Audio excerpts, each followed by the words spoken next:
In front of me is OPPO Find X8 and today I would like to show you how you can add photos to text message.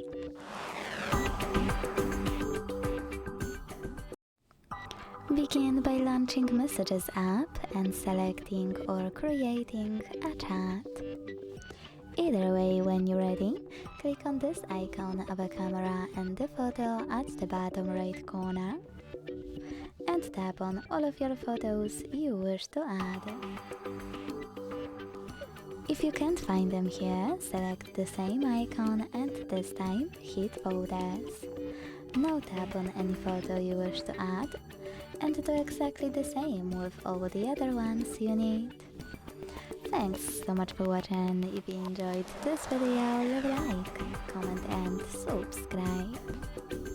Bye!